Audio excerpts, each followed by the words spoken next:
So this is going to be part 1 of the LSA swap 300ZX, and this is so far the progress of putting everything together, ready for get the engine ready to drop in the next month or two.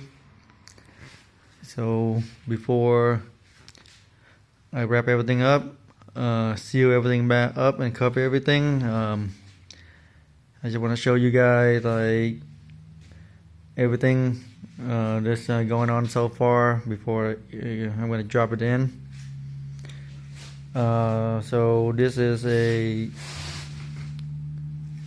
5.3 Gen 3 aluminum block built by Texas Speed, and everything is brand new. The block is brand new, the head is brand new, and it's been PCR from Texas Speed.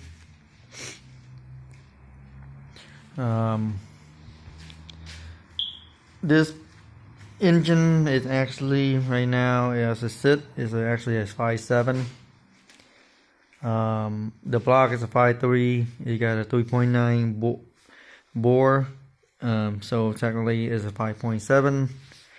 Another way to look at it is pretty much is an LS1. I think it's rocking a LS1 piston. So everything is brand new.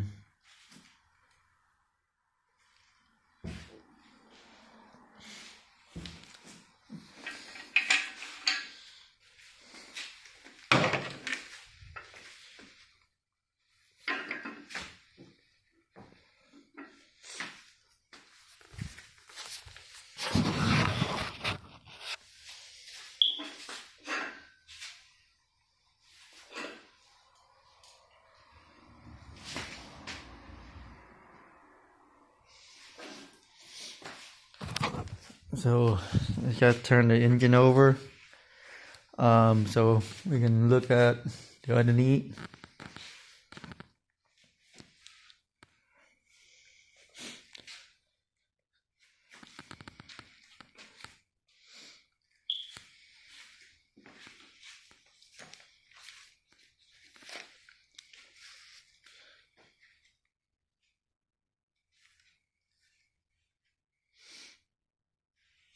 So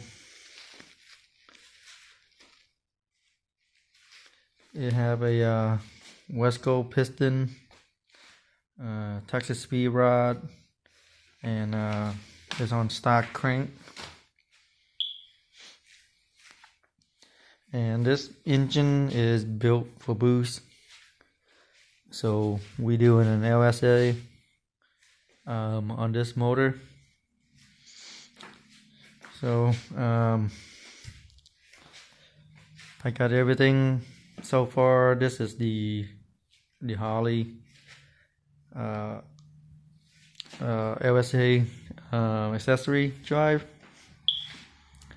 They came with pretty much everything beside the harmonic balancer and the water pump. So every other accessory is with the kit. It's also going to come with the AC, but I'm not going to run the AC.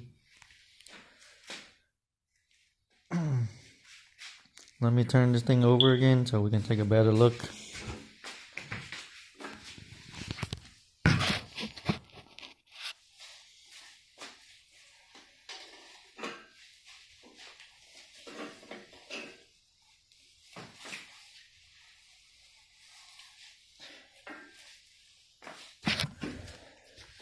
Sucker is heavy, even though this is an aluminum block. It's 100 pounds less weight than the iron block. So see what's going on here is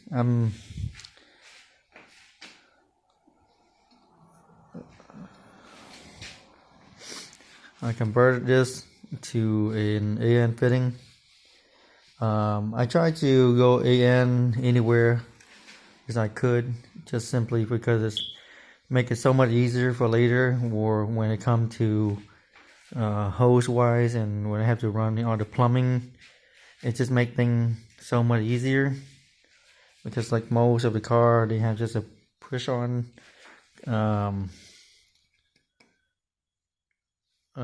hose and with a clamp, and trying to get a hose to route how you want it and where you want it can be tough with those regular hose.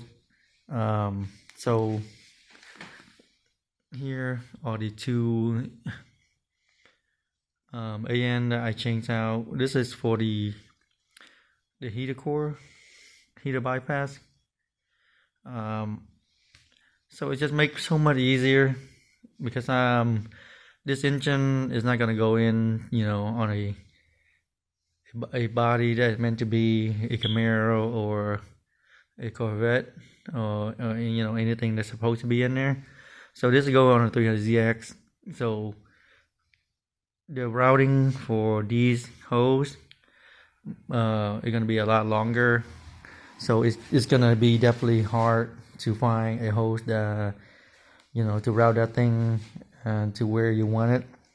And the way to run all this plumbing with AN hose is just so much easier. You can have them in stainless or just normal kind of AN. All you need to do is just get some AN fitting, and you can route your hose to whatever lane you want, and it's functional, it doesn't leak, and you can run them as long as you want, and it looks super clean. Because I have there's a lot going on. I'm just gonna plan for the future, because with this setup on the 300ZX, it's very tight space in the front here. So I don't have enough room to run like a full side radiator, so I probably have to do a V mount, and also I might have to do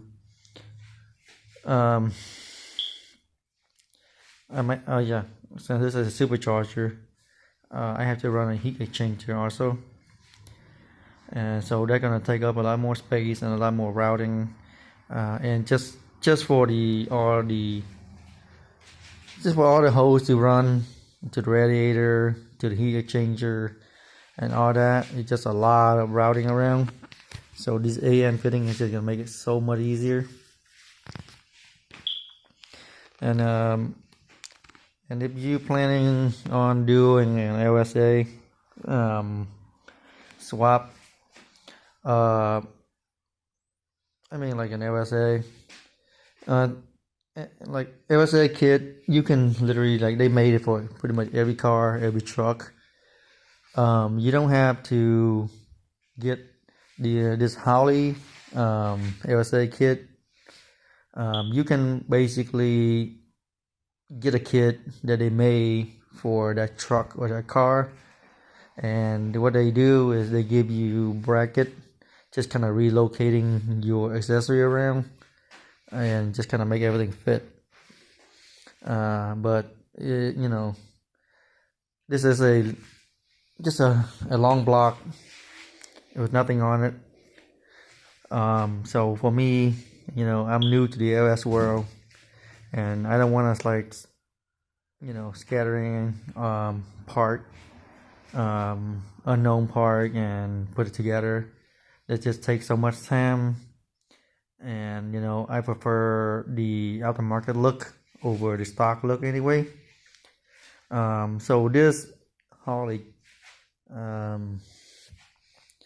LSA accessory kit, it just make it so much simpler, because all you need is a harmonic balancer for the LSA, and actually an actual LSA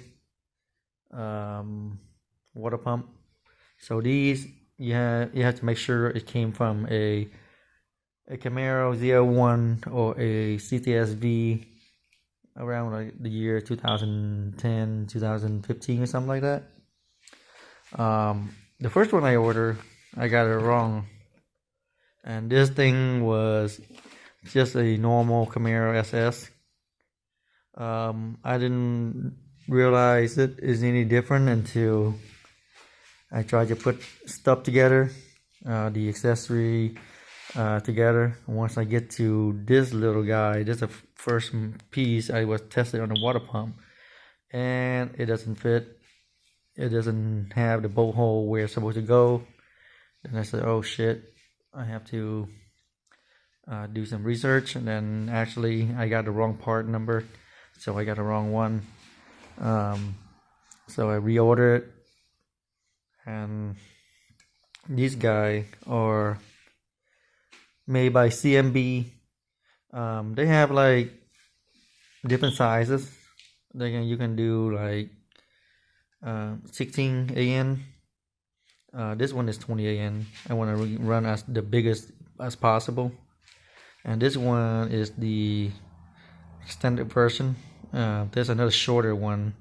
Let's go on to about here.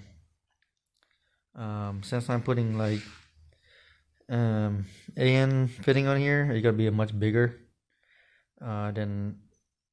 So I'm afraid it was gonna hit. It wasn't clear the pulley. So I got the extra long one, because later I'm just thinking for the future, because like it's a lot of unknown. I just want everything here, because I'm running a V mount, so there'll be a can here that this cooler is gonna go into, then they're gonna go down into the radiator. So this is the accessory drive kit. It's a little expensive, but you don't, you take all the guesswork out for you. This kit run about 2,700, minus the harmonic balancer and the water pump. And everything you need is there, so you don't have to do any guesswork. And you want to run AC, they got a bracket and everything too. I won't run that because I'm not running AC.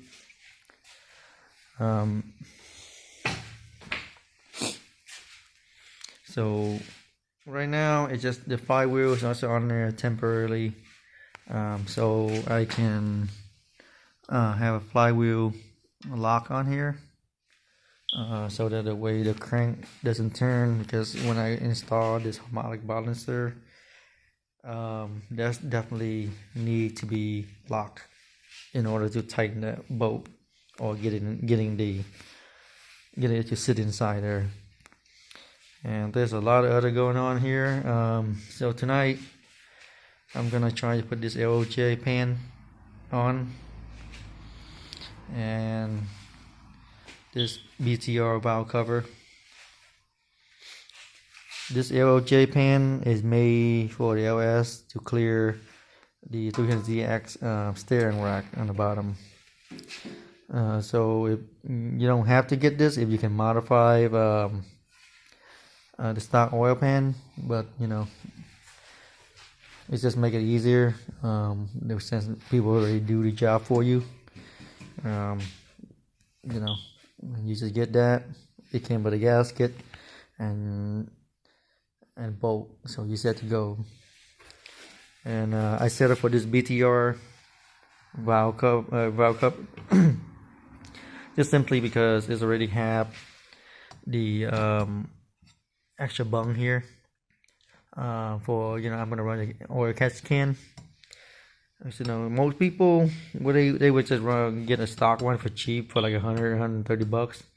Then they're gonna tap it themselves to make this hole, or they kind of have to re-weld, but I don't have a welder, and I want something nice. It's also come with like coil mount, so you mount your coil there. So that's an extra nice thing, and it come with all the hardware here, for everything. So it's very simple, and it looked good for the price that they are, like 300. I think it's worth it, because everything is just nice and powder coated, and I think it's just a very nice piece, and I don't have to do anything to run the catch can, so that's a bonus. And it's sitting on a T56 Magnum. That's gonna be the next thing I'm gonna do once I have the engine together. There's a bell housing for it. There's a clutch, twin disc, a Leo clutch, and a bunch of other parts on here. I got the hydraulic throwout bearing, so I won't running a slave cylinder. That's just gonna make thing a lot easier too when it comes to setting up your clutch and bleeding and all that, and it just feels so much better. I run hydraulic throwout bearing on the Evo. So that's what's going on right now. The next time you see part 2, everything gonna be close up. The oil pan gonna be on there. The valve cover gonna be on here, and I think they're gonna be wrap up the engine for now. I don't have a supercharger yet. So the supercharger, I'm still kind of like working on it and save up some money. But eventually, I'm thinking about running a Gen 2. So what is it, 2650? Because I want to get close to 750, 800 out of this thing.